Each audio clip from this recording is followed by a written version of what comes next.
Welcome to New England Donor Services 2026 Virtual Remembrance Ceremony. I'm Alexandra Glazier, the President and CEO of New England Donor Services.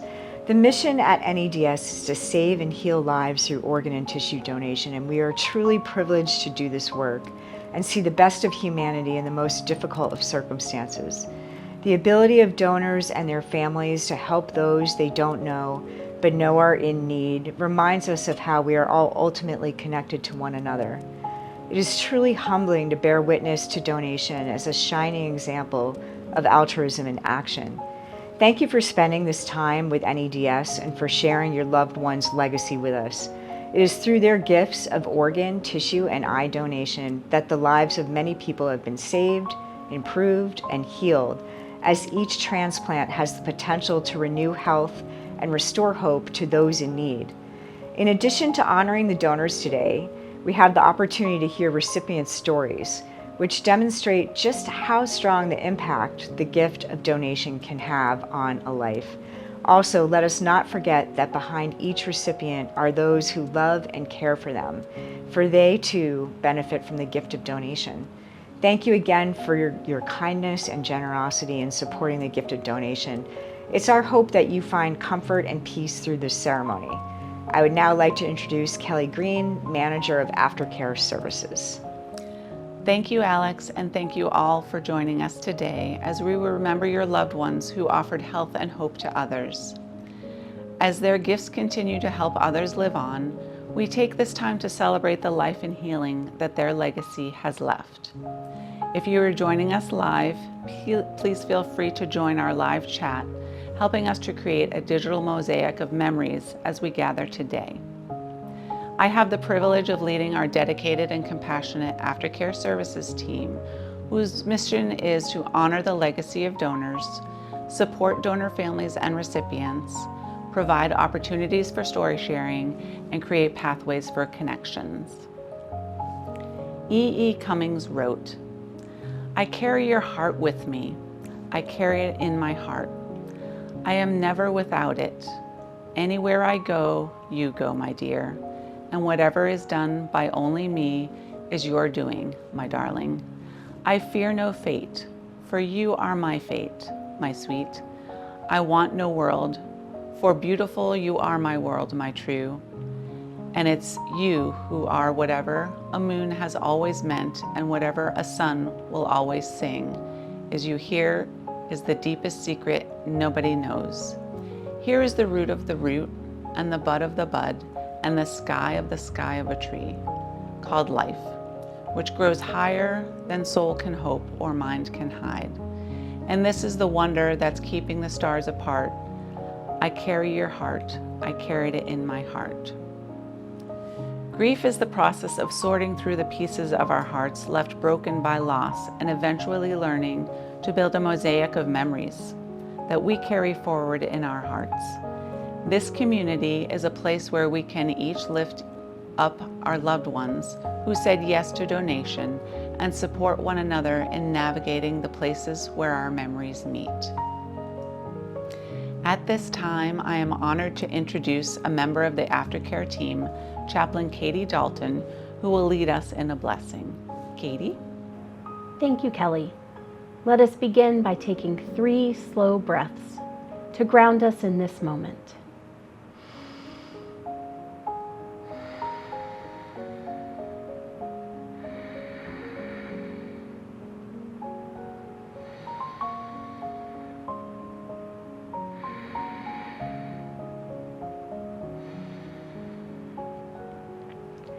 Spirit of life and of love, we gather today as a community working through the shards of grief. Be with each of us as we spend time holding the pieces of memories of our loved ones and work towards assembling a mosaic of their legacies. For those who shared their corneas, allowing others to see, we carry your legacy in our hearts. For those who gave their skin, helping others to heal, we carry your legacy in our hearts. For those who shared their organs, freeing others from the grip of death. We carry your legacy in our hearts. For those who gave their muscles and bones helping others to move again, we carry your legacy in our hearts. For those who shared their veins, restoring vital blood flow to others, we carry your legacy in our hearts. For those who gave their valves, allowing hearts to mend, we carry your legacy in our hearts. For those who gave to research, helping countless lives beyond their own, we carry your legacy in our hearts. For those who were donors in spirit, who offered to share but could not in the end, we carry your legacy in our hearts. May their memories be a blessing that takes what feels broken and turns it into community and connection. May our grief be a little less sharp as we add the tiles of their gifts to our beautiful mosaic. May our love be the grout, filling the gaps between their gifts and our grief. Amen. We will now light 5 candles in honor of your loved ones. We hope the light from these candles fills the gaps in your heart as we light a candle for grief, a candle for courage, a candle for memories, a candle for love, and a candle for hope. This candle represents our grief and the pain we feel having lost you.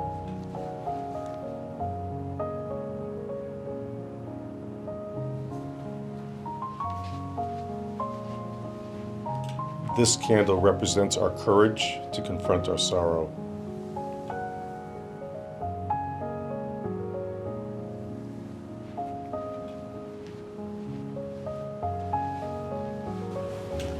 This candle is for our memories, the times we've laughed and the times we've cried.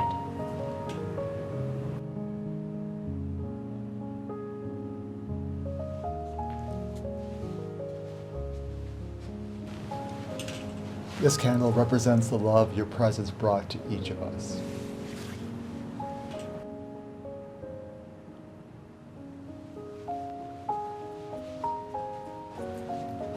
This candle represents the light of hope, that our memories will be a source of comfort.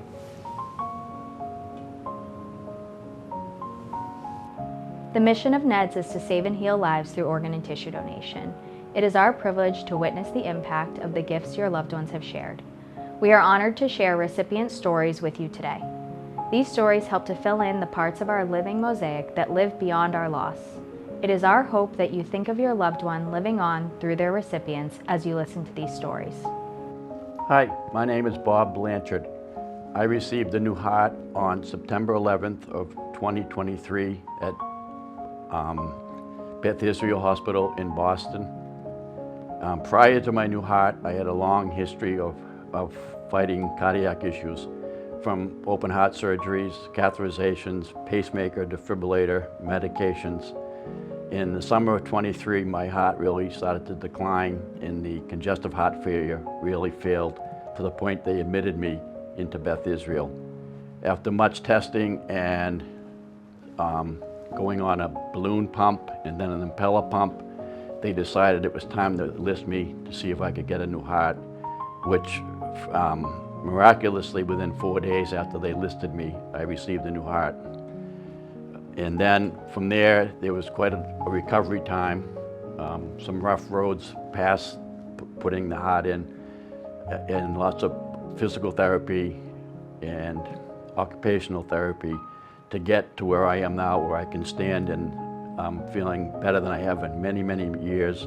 I'm actually doing up to 5 miles a day in steps, and it's pretty miraculous because prior to that I could barely get up a flight of stairs without losing my breath. All this happened not just by fate, it was because it takes a village for something like this to happen. Not only the superlative staff at Beth Israel, but the people at New England Donor Services that found the heart for me and find organs for many, many people on a daily basis. The whole process is totally overwhelming and mind-boggling, actually, of what it takes to make this journey happen. But it all happened because of one very generous person who I don't know. I don't know any history of them. I don't know how old they were, what happened to them, or anything to do with what happened with their family. But I know that somewhere along the line, they and their family made a decision to be a donor. And because of their generosity, I'm here today, and I get to enjoy watching my wife and my children and grandchildren celebrating holidays and birthdays and celebrations that I obviously wouldn't have had. So I can't say enough of a thank you to all those that were involved, the hospital staff, the New England Donor Services people that made this journey happen. And I'm so appreciative for all that I have. Every day I think of my donor, I think of the donor's family, and it's mind-boggling at some points to think, why me? But because of them in their decision, I'm here, and thank you very much for that. Hi, my name is Emily, and in 2010, my glaucoma journey began when I was diagnosed with ICE, a disease that is one form of glaucoma and causes cornea issues like swelling. I'm very lucky that my condition only affects one eye. Throughout the years, I've had several surgeries to lessen my vision loss. Most were glaucoma surgeries until recently when I had my first corneal transplant in 2024. It was great to be pain-free for a while, but the transplant failed 8 months later due to my disease. In June 2025, I had my 9th eye surgery, a second corneal transplant, and so far things are going great and it's doing very well. With the new transplant, I no longer have cornea pain. I used to have days of relentless agony and pain, and my eye gushed tears and my nose stuffed up. There was nothing I could do to make it stop. Now those days are gone, and it's such a relief to have good days again and not to have to worry about going to the doctor so often anymore. The transplant has given me the freedom to make plans for the future, and I know that I shouldn't be in pain during special events. I like traveling around the world, spending time with animals, running, reading, and watching TV, and all of these things are so much easier now with the gift of transplant. I was recently able to travel to Australia, and I took care of baby wallabies and swam with whales in Tahiti because the second transplant was a success, so I was able to go and have a great time, and I didn't have any pain while I was there, which was a huge relief. Thank you to the donor family for this most meaningful and brave choice. I live by the motto, don't waste a second, and I want to promise you that this gift is not in vain. I truly live like this and try to take advantage of all opportunities that come my way. I will see as much as I can with this new cornea. Thank you. Hi, I'm Hendrix's mom, and I'm so grateful to share a little of our story with a happy ending. To be honest, before his surgery, I kind of felt like a bad mom looking back. I thought he was just being lazy. He is a young boy that likes video games and drawing more than sports. I guess that kind of worked in our favor in this scenario. He couldn't ride his bike down our short street and back without being winded. I laughed and told him to get off the screen and work on those muscles. No, Mom, his body was struggling. 40% of his blood was getting backwashed into his left ventricle, making it 3 times larger than it should be. Hendrix was 10 when he had his open heart surgery. His aortic valve was bad, so Dr. Mello did a Ross procedure, leaving Hendrix in need of a pulmonary valve. In our eyes, we have a new family member without knowing anything about this person. They are so important to us. We're so blessed and so grateful, not just for our donor, but for the family that made this decision that saved my son's life. We just celebrated his 1-year anniversary, and we vowed to honor our heroes every year by officially making it Pulmonary Palooza.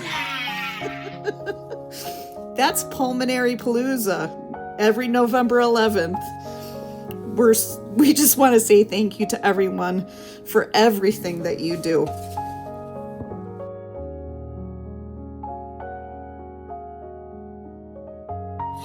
Hi, I'm Hendrix.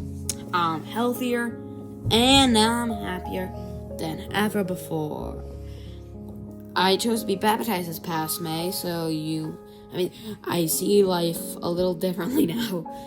My aunt bought me a new bike. I think she was happy that she got picked to be my godmother. I ride my bike so much better now. I like to swim and play with my dog. Oh yeah, I grew like 7 inches, and my mom teases me because my voice is changing. Thanks to everyone. Love, Hendrix. Hello, my name is Vivian Nguyen. I am currently a Harvard medical student conducting research at Boston Children's Hospital with Dr. Sitaram Amani. I was also one of the medical students lucky enough to be part of the Galen V. Henderson internship program this past summer, and I had the privilege of meeting many donor families and hearing their incredible stories of making an incredible gift to save others in one of their most difficult times. Currently, I am the clinical research coordinator for the partial heart transplantation program at Boston Children's Hospital, which provides living valve replacement options for children with valve disease that have the potential to grow with our patients. I truly want to thank the generosity of the donors and donor families that make this clinical work possible. I also want to sincerely thank the donors and families of donors from the hearts that go to the research we do to directly inform the clinical protocol that we use. Beyond the clinical space, we are assessing what is a safe time between the heart being recovered from the donor to the valve being transplanted into the recipient, using basic science methods in the laboratory, using research hearts from our generous donors. This has been truly monumental in guiding our clinical partial heart transplantation program and optimizing the clinical results for the recipients of these valve transplants. I cannot express enough the gratitude we have for our donors and their families. From our whole team at Boston Children's Hospital, I want to say thank you to donors and to donor families for your gift and generosity. Thank you, Bob, Emily, Irish, Hendrix, and Vivian, for sharing how your lives have forever been changed. These stories are the unfinished edge of our mosaic that will continue to add to the beautiful, lasting legacy of our loved ones. Muhammad Gandhi said, "There are no goodbyes for us. Wherever you are, you will always be in my heart." Please join us in holding the pieces of our hearts that bring us together today, our donors.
We are so very grateful for each of these donors remembered today, as well as all of our donors. We encourage you to take the time you need to create your own mosaic with the memories of your loved ones to provide you peace and comfort. Before we close, we at New England Donor Services would like to take a moment to thank you, our donor families. We are thankful for all that you do to show others that donation saves lives. Thank you for the many ways you choose to support this organization. Thank you for allowing us to be a small part of the mosaic of memories that your loved ones have left behind. It is truly our honor and privilege. We hope you have found some comfort in the stories shared and welcome you to join us at upcoming events like our Donor Family Craft Day and the Blue and Green Walks. Those that we honor and celebrate today have left a profound, life-saving and healing legacy. NEDS staff is honored to have had the opportunity to remember your loved one during this program. The collective mosaic of all these memories is truly a beautiful tribute to your loved ones. Wishing you all peace and comfort. Please visit our website for grief resources, ways to connect, to create an online tribute in honor of your loved one, or to share your donation story. Simply scan the QR code on the screen or visit caringconnectionsneds.org. Thank you.